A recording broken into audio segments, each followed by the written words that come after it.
One of the big appeals of owning a W123 or similar classic Mercedes or other brand car is how serviceable they are. These cars use a viscous clutch fan. As these age, some of that viscous fluid can leak out, or things can wear and they stop being as efficient, especially at lower speeds.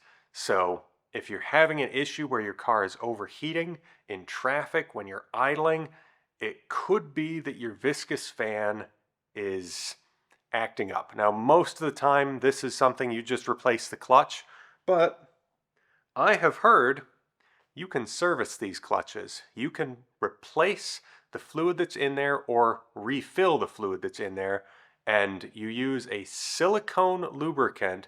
This stuff is used for RC car shock absorbers and differentials and stuff, and I've got 10,000 centistokes weight, I believe is how you pronounce it, and we're gonna pull my viscous fan off and see if this is something that is actually user serviceable. So let's dig into it.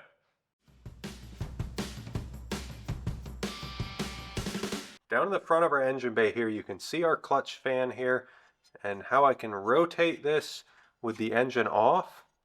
And it does rotate freely. Mine does have some grab to it, but it doesn't seem like it's all it should be. So with a 10mm wrench, we can get down in here. It's a bit of a tight squeeze, but there's 4 bolts that hold this to our pulley. These are all 10s. We can crack all 4 of these loose.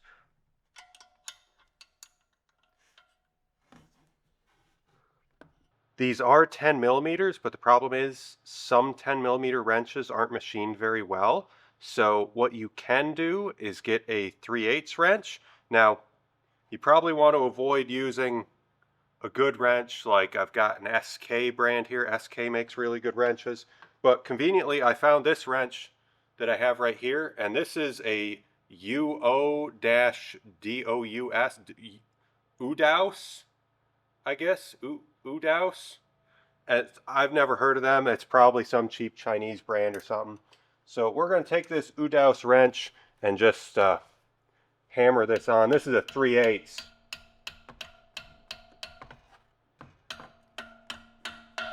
There we go. That's on all the way. Now we can take and there we go. Yeah, cracked right loose. Good use of that. Ooh. Oh wait, hold on. All right, there's our last bolt. Fan will pull forward. It's on a little bit of a stud there. May have to encourage that a little bit.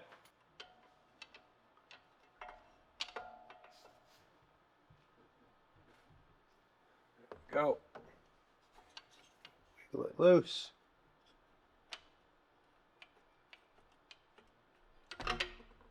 Okay. Now, this may fit up out through here.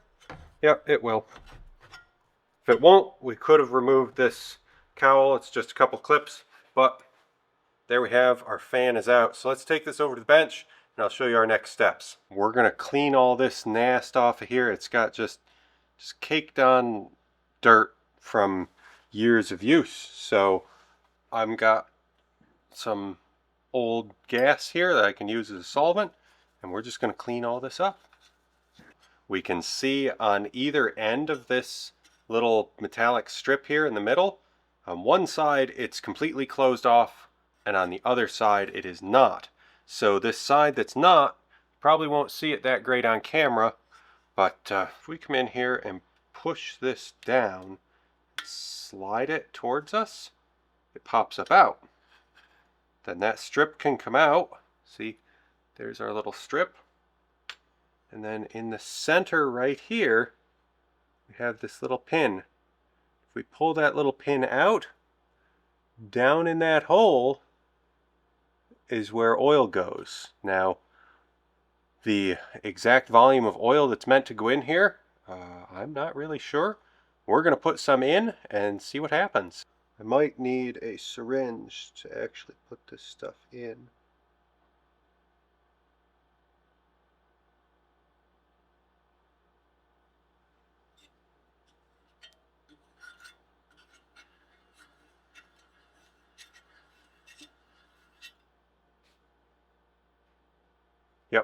we're going to need a syringe.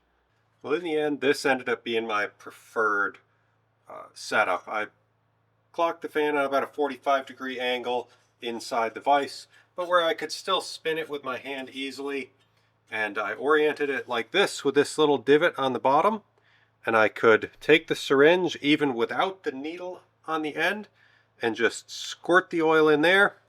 Some would come back out, and then usually a big bubble of air, and I could suck up any of the excess that came out down here and put it right back in. And doing that method, I've got about, it's kind of hard to see, I guess, got about half of this bottle in there. Yeah, I've got about half or maybe a hair more than half of this bottle in there, and the fan feels pretty decent now, and it was getting to a point where I wasn't getting air bubbles back out, so I think this is about halfway full. It's somewhere up about here. You don't want it all the way full because otherwise it won't decouple, but with this like this, we can put our little pin back in our center here, then get our little metal strip here, and let me see here, I'm just going to put this in here, bend it down, and put that back in how it goes, and now we're ready to reinstall our fan back onto our car. So let's go over and do that. Squeeze this guy back down through here.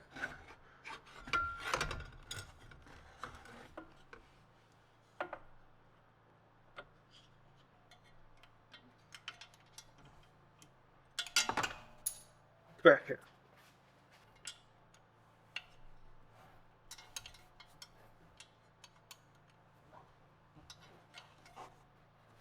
There's our fan clutch and fan all back on. It definitely has more resistance than it did before, but it does still freewheel to some extent. So we'll run this for a little bit and see how it does. Well, I've been driving my car around for about a month after refilling the fan clutch, and overall it seems like an improvement. Temperatures are more stable at idle, at lower engine speeds, lower traffic speeds, which means that the clutch is doing its job and pulling more air. It's coupling a little bit harder and drawing more air across the radiator, which coming into the summer months is going to be great because more air across the radiator is going to mean more air across our condenser, and we'll get better AC performance. Now the downsides. With the 10K fluid I used, I think it is a little bit stiffer than it should be because on a cold morning start, especially if there's any dew or condensation, it does seem like it makes the belt slip just for a minute. But then it clears up and it's fine for the rest of the day. So if I were to do this again, I would probably go and use, they make a 3K, a 5K, and the 10K that I used. I would probably go for the 5K. Seems like that's going to be a better middle of the road solution that will serve you good in all circumstances. But this may not be the best solution for anybody, because if something happens that I find out that my clutch fan was leaking and that's why all the fluid came out, there's a good chance that the fluid I put in there is just going to leak out in a few months. We'll have to wait and see what happens with that, but for the time being, it seems like an improvement, and we'll see how long it lasts. But this is something that's possible. If you can't get a new clutch fan, you can refill your old one. Just have to decide what's the best option for you. Hopefully this was interesting for you to see, give you another idea on something that you could do if parts become unavailable or harder to find. Thanks for watching.